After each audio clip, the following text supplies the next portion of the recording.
पंजाब में कहां से? नांगल से। बहुत बहुत शुक्रिया, थैंक यू सो मच। और आप कहां से? पश्चिम बंगाल से। पश्चिम बंगाल देखिए, गजब। की नाम? सुभाषिस हलदार। सुभाषिस हलदार। तो दादा की चलছে ওখানে बंगाल में? बंगाल दिखे की चलছে? बंगाले এখন दीदी टेंशन चलছে ऐसे। मैंने पूछा कि बंगाल में दादा क्या चल रहा है आजकल। बांग्ला तो समझ में आती होगी, थोड़ी थोड़ी तो आई जाती। बड़ी अच्छी भाषा, बड़ी मधुर भाषा है, बड़ी मीठी है। तो मैंने पूछा कि बंगाल में क्या चल रहा है दादा, तो हलदरदार बोले कि टेंशन चल रहा है और दीदी को थोड़ा टेंशन है। की बात की रकम का टेंशन की रकम এ শহর में অলরেডি जो है বাংলায় বলে দাদা। এ শহরে এখনো পর্যন্ত যা অবস্থা লক্ষ লক্ষ থেকে এখন কোটিতে চলে গেছে।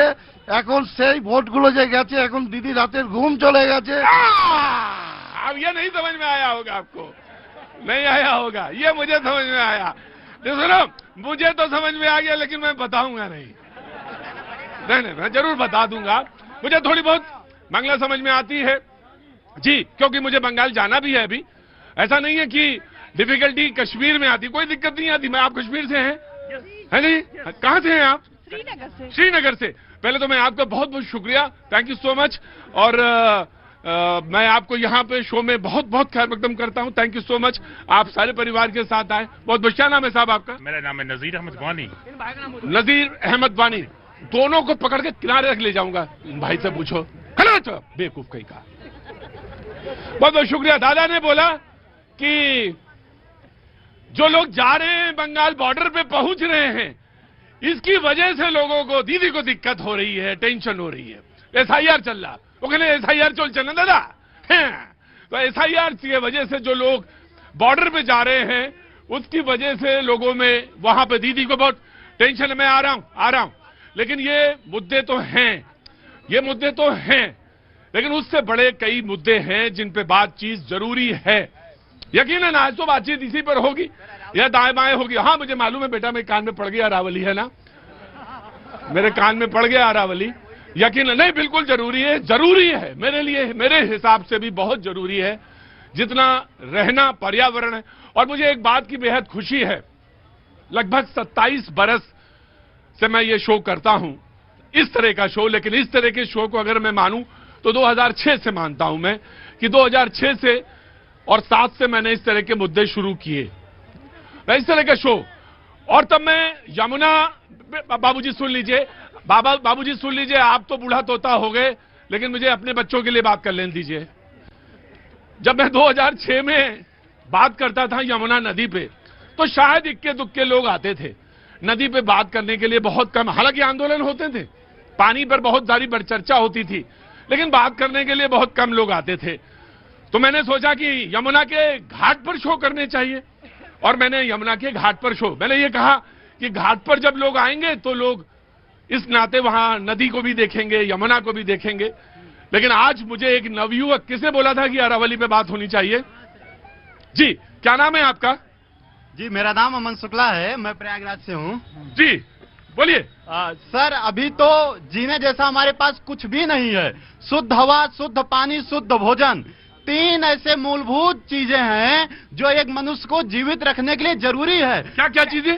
शुद्ध हवा, शुद्ध पानी, शुद्ध भोजन। अभी मैं देख रहा हूँ गोरखपुर में चना मिलावटी, सरकार ने आंकड़ा दे दिया कि भाई अंडे सारे मिलावटी आ रहे हैं। आप जो रोटी तोड़ रहे हैं वो भी मिलावटी है। देखिए, दोनों चीजें बताइएगा, अंडे मिलावटी, लेकिन क्लैरिफिकेशन वहां से भी है। लेकिन आप अपनी बात शुद्ध रूप से बोलिए, उसमें कोई मिलावट मत करिए। मैं हाँ, चीजों पे मिलावट हो रही, लेकिन आप शुद्ध रूप से अपनी बात पे बोलिए। हाँ जी। शुद्ध रूप यही है कि क्या कांग्रेसी, क्या भाजपाई, सभी को इस मुद्दे पर बोलना होगा। क्या हिंदू, क्या मुस्लिम, शुद्ध हवा किसको नहीं चाहिए? शुद्ध पानी किसे नहीं चाहिए?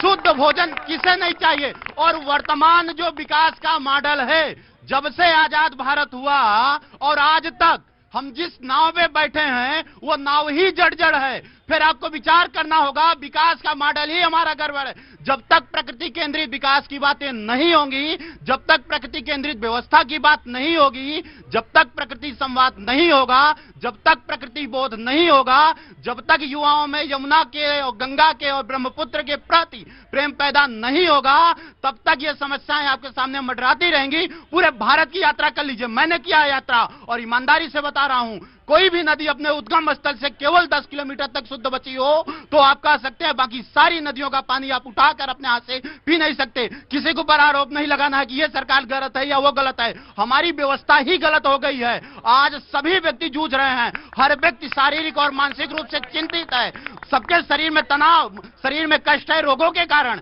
मन में तनाव है इस व्यवस्था के कारण। करिएगा क्या भाई, हर व्यक्ति सुसाइड की ओर जा रहा है। आपका व्यवस्था सुपर फ्लॉप व्यवस्था हो गया है यहां। राइट।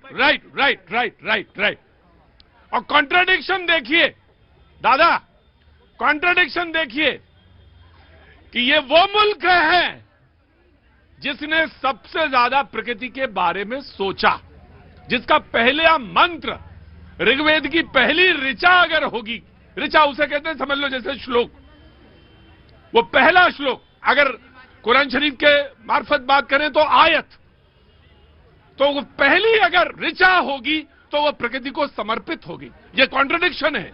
हम कहां से चले, कैसे चले, उन मूलभूत तत्वों को सोचना होगा। एक ऋषि है, एक ऋचा उसके नाम पर समर्पित, या वो समर्पित करता है एक ऋचा राष्ट्र को, इस देश को, इस समाज को। लेकिन हमको यकीनन, मैं बहुत अच्छा बोला, क्या नाम है आपका भाई साहब? अमन शुक्ला, प्रयागराज से। प्रयागराज का आदमी ही चिंतन कर सकता है।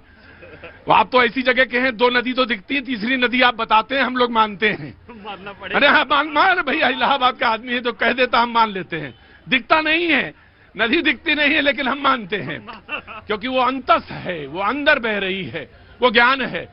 यकीनन ये मुल्क वैसा ही है और इसमें यही चिंतन हुआ। लेकिन उसका कॉन्ट्रडिक्शन देखिए, कितना विरोधाभास है, हो गया है। स्थितियां कैसी हो गई कि हमको प्रकृति पे, प्रकृति प्रेम पर, प्रकृति को पूरा जीवन समर्पण किया, अरण्यक लिखे गए जिस देश में, उस देश में आज प्रकृति की ये स्थिति है जिसमें हम चर्चा के लिए अरावली की बात करी थी आपने। यकीनन सरकार का एक क्लैरिफिकेशन है, हम सारे लोग चिंतित हैं, हम सारे लोग जानना चाहते हैं। सरकार ने भी कहा है, क्लैरिफिकेशन दिया है कि 1 इंच भी बदलाव नहीं होगा। हम सारे लोग यकीन कर रहे हैं। समय समय पर इस बात सिर्फ अरावली की नहीं है, अपने आसपास के जीवन की भी है और जीवन को जरूर उठाना चाहिए, जीवन पर जरूर चिंतित होना चाहिए। कहां से आए आप कहां से आए? दिल्ली से ही। दिल्ली से। क्या नाम है साहब? श्याम सुंदर कोहली है जी। श्याम सुंदर कोहली जी, क्या करते हैं आप? सर मैं अभी तो रिटायर हूँ। रिटायर हो गए? आगे आइए ना सर थोड़ा। हाँ जी सर रिटायर हूँ मैं जी। रिटायर है? कहाँ से रिटायर हुए?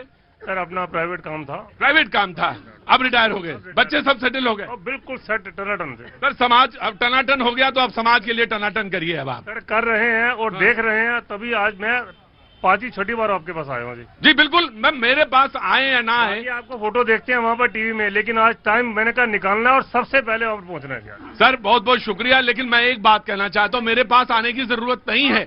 आप अगर श्रीनगर में रहते हैं, मैं जो आज चिल्ला की, हाँ चिल्ले कलान का शुरुआत हुई, आज पहला दिन था, कल पहला दिन था, कल पहला दिन था, बर्फ गिरी और बड़ा शुभ माना जाता है कि अगर चिल्ले कलान में पहले दिन बर्फ गिर जाए तो बर्फ गिरने की आगे अच्छी ये रहती है, क्योंकि जन्नत है कश्मीर हमारा, इस देश का, इस दुनिया का।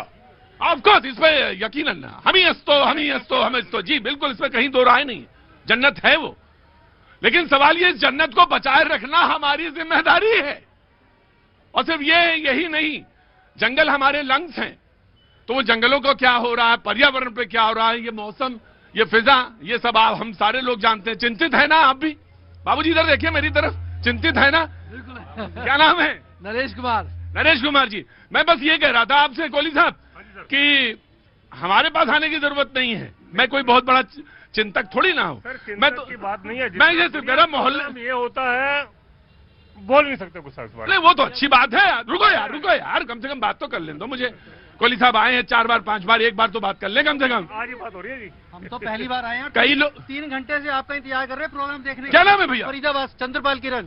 चंद्रपाल किरण जी, तो यहाँ तो कई लोग पिछली जन्म से भी यहाँ आ रहे हैं, लेकिन मौका लग जाए एक बार। हाँ, ये मजाक नहीं कर रहा हूँ। ऐसा थोड़ी ना कि सब लोग सशरीर खड़े हैं, यहाँ पे कुछ आत्माएं भी खड़ी हैं, तो इसकी चिंता ना करो तुम। मैं कोहली साहब ये कह रहा था कि मोहल्ले जो हैं उनमें समितियां बनाइए, छोटी छोटी, ये सी बात इनके लिए नहीं कह रहा हूं, आप सबके लिए कह रहा हूं। छोटी छोटी समितियां बनाइए, उसमें विचार करिए कि कोई अमृतसर से है, कोई पंजाब से आया उधर, वहां पे विचार करने की जरूरत है, कैसे क्या करें। हम सारे लोग यहाँ पे, बहुत सारे प्रोफेसर्स आते हैं, बहुत सारे विचारक आते हैं, नेता भी आते हैं। आप